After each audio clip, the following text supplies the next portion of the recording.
എന്തൊരു നാറ്റം. പോന്ന വഴിക്ക് ഒന്ന് കുളിച്ചിട്ട് പോ. അമ്മ ഒന്നോണ്ട, ഇല്ലെങ്കിൽ ഞാൻ ആ സ്ത്രീയോട് നല്ലപോലെ നാല് പറഞ്ഞു. അയ്യോ അതേതായാലും നന്നായി. ഇല്ലെങ്കിലേ ആ മീൻ മുഴുവൻ തലേ കമഴ്ത്തിയേനെ.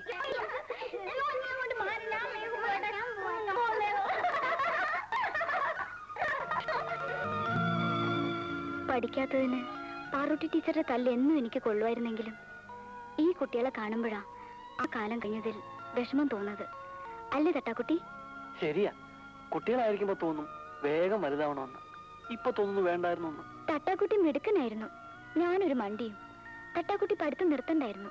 എനിക്ക് വലിയ ആശ ഉണ്ടായിരുന്നു, നമ്മളെ കണക്ക് പഠിപ്പിച്ച ഗോപാല സാറിനെ പോലെ ഒരു സാറാകണമെന്ന്. എന്നാ തട്ടിക്ക് പഠിക്കായിരുന്നു. കണക്കില്ലായിരുന്നു. ഇപ്പോഴും ഓർക്കുന്നുണ്ട്, കുട്ടിയോട് വിളിച്ചപ്പോ എന്റെ പുത്തൻ രാശി ഒഴിച്ചു. എന്ത് ദേഷ്യമായിരുന്നു തട്ടാക്കുട്ടിക്ക്. എന്നിട്ട് ഞാനല്ല തട്ടാക്കുട്ടി തട്ടാക്കുട്ടി തട്ടാക്കുട്ടി ഒരു നോണെങ്കിലും വിളിച്ചു കാണും. എല്ലാരും എന്നെ ഉണ്ണീന്ന് വിളിക്കുന്നതിനേക്കാൾ അമ്മൂട്ടിനെ തട്ടാക്കുട്ടിന്ന് വിളിക്കുന്നത് കേൾക്കാനാ ഇന്നെനിക്കിഷ്ടം. അയ്യോ നീ മറക്കും പാടം പച്ചച്ച പാവാടയിട്ടപ്പം പാവം നീ എത്ര മേലോട്ടു നോക്കി ആടി കളിച്ചതും പാടി പറന്നതും ഒന്നായി കണ്ണീര് നീ. കല്യാണം എവിടെ നിർത്തിട്ട് നടത്തണം നീ പറയണേ? നമുക്ക് കുറച്ച് ബുദ്ധിമുട്ടായാലും എവിടുന്നെങ്കിലും കടവും വായ്പയും വാങ്ങി നമുക്കതങ്ങ് നടത്താം. ആ അച്ചുതൊട്ടാരോട് വാങ്ങിയിട്ടുള്ള മുതല് പോട്ടെ, പലിശ പോലും കൊടുത്തിട്ടില്ല. ആ പറയാൻ മറന്നു, ഇന്ന് ആ തട്ടാര് വന്നിരുന്നു. ഇത്തിരി പൊന്നും പൊടിയും ഒക്കെ എന്റെ കയ്യിലും ഉണ്ടല്ലോ. എല്ലാം കൂടി എടുത്ത് നമുക്ക് എങ്ങനെയെങ്കിലും അതങ്ങ് നടത്തണം. ഇങ്ങനൊരു കാര്യം ഒത്തു കിട്ടാനാ പാട്. ശാന്തേ, അമ്മൂനെ കുറിച്ച് എനിക്ക് വിചാരില്ലാന്നുണ്ടോ? എപ്പോഴും അവളാ എന്റെ മനസ്സിൽ. എന്റെ മനസ്സില് ഒരാലോചന ഇല്ലാതില്ല. എന്താ അത്? അല്ല, നിനക്കത് ഇഷ്ടപ്പെട്ടില്ലെങ്കിലോ എന്നാണ് എന്റെ ഒരു ശങ്ക. ഭാർഗവേട്ടൻ നല്ലതല്ലേ ആലോചിക്കൂ. നല്ല കാര്യമാണെങ്കിൽ നമുക്കത് നടത്താം. പറയൂ ഭാർഗവേട്ട. ആലോചിച്ചിട്ട് അതേ ഒരു വഴി കാണുള്ളൂ. അല്ല, അതുകൊണ്ട് എനിക്കും നിനക്കും അമ്മൂനും ഒരു കുഴപ്പവും ഉണ്ടാവില്ല. കല്യാണം കഴിഞ്ഞു എന്ന് വെച്ചിട്ട് കടം കയറി പെരുകൂല്ല. എന്താണെന്ന് വെച്ചാ തുറന്നു പറ ഭാർഗവേട്ട. പറയാം. ഒരു പുണ്യപ്രവൃത്തിയും നമ്മുടെ കുടുംബത്തിന്റെ നന്മയ്ക്കും വേണ്ടിയിട്ടാണ് ഞാൻ ഈ പറയുന്നതെന്ന് നീ കരുതണം. മനസ്സാ വാചാ കർമ്മണ ഈ ഭാർഗവേട്ടന് വേറെ ഒരു ഉദ്ദേശവും ഇല്ല. അമ്മൂനെ ഞാൻ തന്നെ അങ്ങോട്ട് കെട്ടിയാലെന്താ? ഇതിത്ര വലിയ കാര്യമൊന്നുമില്ല. നാട്ടിലൊക്കെ സാധാരണ നടക്കുന്ന സംഭവ. നമുക്കാണെങ്കിൽ ഒരാൺകുട്ടിയില്ല. ഇനി ഒട്ട് നിനക്കതിന് കഴിയൂല. എന്റെ കാലശേഷം നമ്മുടെ കടയൊക്കെ നോക്കാൻ ഒരാള് വേണ്ടേ? എല്ലാം ഈശോന്ന് കരുതിയാ മതി.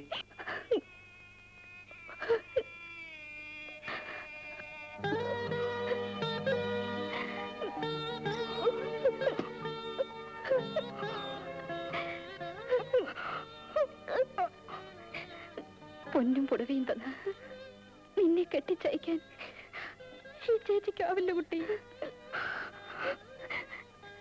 മോളെ, ഈ ചേച്ചിക്ക് ഇനി നിന്നോടൊന്നേ പറയാനുള്ളൂ. നിനക്ക് ഇഷ്ടമുള്ള ആരുടെ കൂടെ വേണമെങ്കിലും ഒളിച്ചു പൊയ്ക്കോ. മനസ്സും ശരീരവും മരവിച്ച് ഈ ചേച്ചിക്ക് ഇത്രയേ ചെയ്യാൻ കഴിയൂ.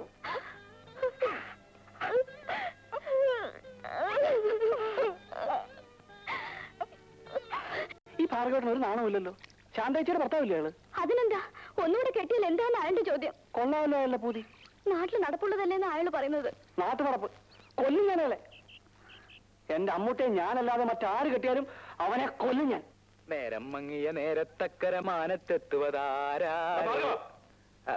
എന്താ എന്താ പിള്ള ചേട്ടാ, വിശേഷം വല്ലതും ഉണ്ടോ? നിനക്ക് നേരിട്ട് അളവെടുത്താലേ തയ്യൽ വരത്തുള്ളൂ. അങ്ങനെയൊന്നുമില്ല. ഇപ്പൊ ബ്ലൗസ് കൊണ്ടുവന്നാല് ആ ബ്ലൗസ് വെച്ച് അളവെടുക്കാം. പിന്നെ സ്വന്തക്കാരാവുമ്പോ കറക്റ്റ് ആയിട്ട് ഫിറ്റ് ആയിട്ട് അല്ല നന്നാവാൻ വേണ്ടി. നീ ഇവിടെ കുറെ നന്നാക്കുന്ന ലക്ഷ്യമുണ്ട്. അടിച്ചു. അയ്യോ, എന്നെ തല്ലല്ലേ. ഭാര്യ യൂട്രസ് ഒരു അത്യാവശ്യത്തിന് വേണ്ടി മാറ്റി വെച്ചിരിക്ക. തല്ലിയ കേടുപറ്റേ. നിന്റെ തിരിച്ചുള്ള തുറന്ന മണി കൊണ്ടോ. അവന്റെ ഒരു അളവെടുപ്പ്.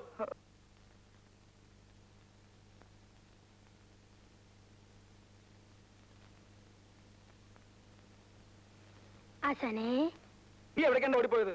അതെ, നാലുപേരെ വിളിച്ചോണ്ടരാനാ. എന്തിനാ? എന്റെ ശവം പൊക്കിക്കൊണ്ടു പോവാനാ? മനുഷ്യന് സമാധാനമായിട്ട് ഒരു സ്ഥാപനം നടത്തിക്കൊണ്ടു പോകാൻ പറ്റില്ല എന്ന് വെച്ചാല് ഞാൻ ഇത് പൂട്ടി വല്ല ബോംബെക്ക് പോകാൻ പോവാ. ഒരു അളവെടുത്തതിന് ഇത്ര വലിയ പ്രശ്ന.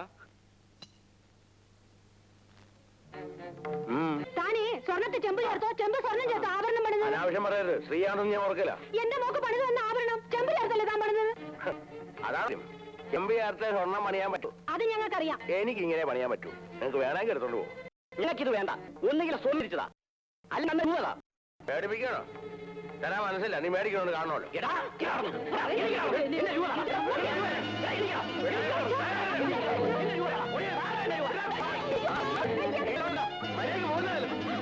ഒന്നും തിരിച്ചു മേടിച്ചില്ലെങ്കിൽ എന്റെ പേര് ദാമോദരനല്ല. അന്നേരം കാണാം. ഞാനെന്തോ ആദ്യം ചെയ്യുന്ന പോലെ കയറി വന്നിരിക്കുന്നു. 32 വർഷമായി ഈ പണി ഉറങ്ങിയിട്ട്. ഇതുവരെ ഒരുത്തരും കയറി വന്നിട്ടില്ല ചോദിക്കാൻ.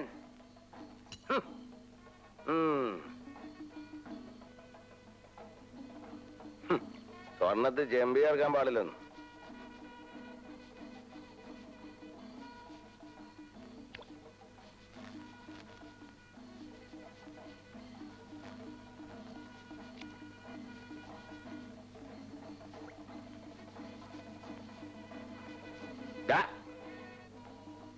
കുളിച്ച് പൗഡർ ഇട്ട് എങ്ങോട്ടേക്കാ? നീ വന്ന് അവിടെ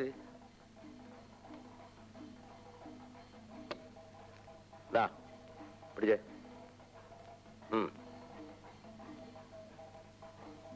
പിന്നെ ഒരു കാര്യം, കാവില് പൂർവ്വം മേളമൊക്കെ നടക്കും. അങ്ങോട്ടൊന്നും എഴുന്നള്ളണ്ട. രാത്രി ഇവിടെ നിന്ന് പണിതാലേ നാളെ രാവിലെ ഇത് കൊടുക്കാൻ പറ്റും.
ഇതെങ്ങനെയുണ്ട്?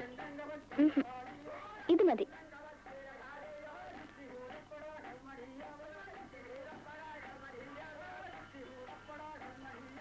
കൊള്ളോ?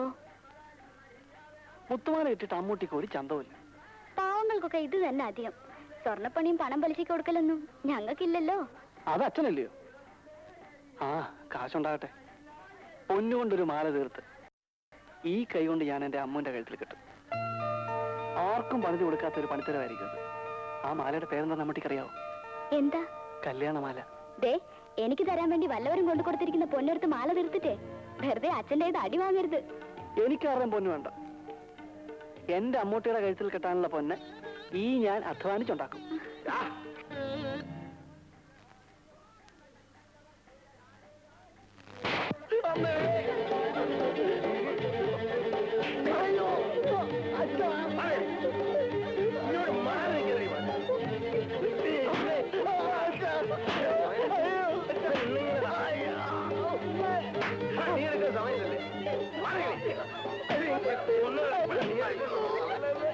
കുഴിച്ചു